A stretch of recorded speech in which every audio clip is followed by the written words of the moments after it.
ফিলিস্তিনের গাজা উপত্যকায় ইসরায়েলি বর্বরতার 1 বছর পূর্ণ হলো আজ। গেল বছর এদিন ফিলিস্তিনের সশস্ত্র গোষ্ঠী হামাসের আক্রমণের প্রতিশোধ নিতে গাজা জুড়ে ক্রমাগত নৃশংসতা চালিয়ে যাচ্ছে ইসরায়েলি বাহিনী। চলমান হামলায় এ পর্যন্ত প্রাণ হারিয়েছে প্রায় 42,000। এদিকে ইসরায়েলি হামলার নিন্দা জানিয়ে বিশ্বের বিভিন্ন দেশে বিক্ষোভ করেছে হাজারো মানুষ। গাজা, লেবানন, ইরান ও ইসরায়েলের বহুমুখী সংঘর্ষে ক্রমশ জটিল হয়ে উঠছে মধ্যপ্রাচ্য। সামদানি প্রত্যয় রিপোর্ট। বিশ্ব মানবতাকে বৃদ্ধাঙ্গুলি দেখিয়ে 1 বছর ধরে চলমান ইসরায়েলি হামলায় বিভীষিকাময় পরিস্থিতি ধারণ করেছে গাজা উপত্যকায়। গোটা গাজা জুড়ে ধ্বংস হয়েছে 72% অবকাঠামো, নারী শিশুসহ নিহত হয়েছে প্রায় 42,000, আহত 1 লাখের কাছাকাছি। হাসপাতাল, ধর্মীয় উপাসনালয়, শরণার্থী শিবির কোনো কিছুকেই রেহাই দেয়নি দখলদার ইসরায়েল।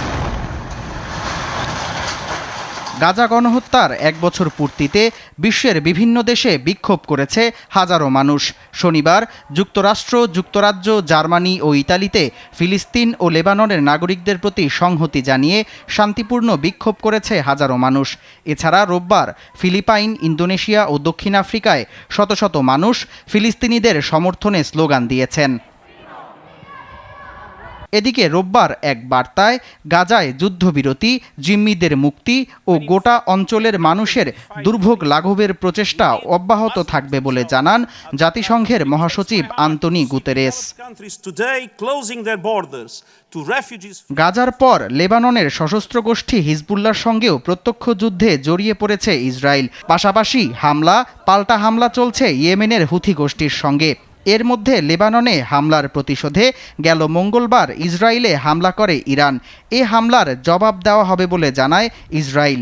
হুঁশিয়ারি পাল্টা হুঁশিয়ারিতে ইরান ইসরায়েলের যে কোনো সময় প্রত্যক্ষ যুদ্ধে জড়াতে পারে বলে আশঙ্কা করছে অনেকেই।